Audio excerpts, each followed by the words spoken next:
ಎಲ್ರಿಗೂ ನಮಸ್ಕಾರ. ಈ ವಿಡಿಯೋದಲ್ಲಿ 2016ರಲ್ಲಿ ನಡೆದಂತಹ UPSC ಮೇನ್ಸ್ ಕನ್ನಡ ಪೇಪರ್ ಪತ್ರಿಕೆ 2 ನೋಡೋಣ ಬನ್ನಿ. ಇಲ್ಲಿ ಪದ್ಯದ ಒಂದು ಪ್ಯಾರವನ್ನು ನೀಡಲಾಗಿದೆ. ಇದಕ್ಕೆ ಭಾವಾರ್ಥವನ್ನು ಬರೆಯಬೇಕು. ನಂತರ ಇಲ್ಲಿ ಪದ್ಯಕ್ಕೆ ಒಂದು ಪ್ಯಾರವನ್ನು ನೀಡಲಾಗಿದೆ. ಇದಕ್ಕೂ ಕೂಡ ಭಾವಾರ್ಥವನ್ನು ಬರೆಯಬೇಕು. ನಂತರ ಇದಕ್ಕೂ ಕೂಡ ಭಾವಾರ್ಥವನ್ನು ಬರೆಯಬೇಕು. ನಂತರ ಇದಕ್ಕೂ ಕೂಡ ಭಾವಾರ್ಥವನ್ನು ಬರೆಯಬೇಕು.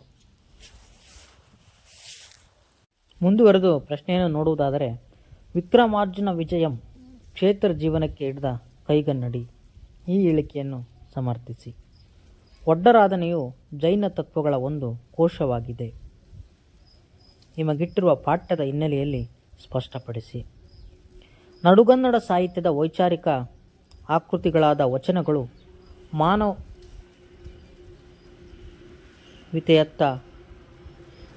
ನಡೆವ ನಡೆಯನ್ನು ವಿಷಾದೀಕರಿಸಿ.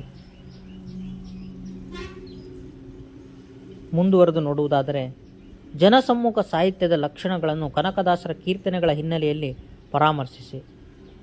ನಂಬಿಯಣ್ಣನ ರಗಳೆಯೊಂದು ಕಾವ್ಯಾತ್ಮಕ ಚರಿತ್ರೆ ಚರ್ಚಿಸಿ.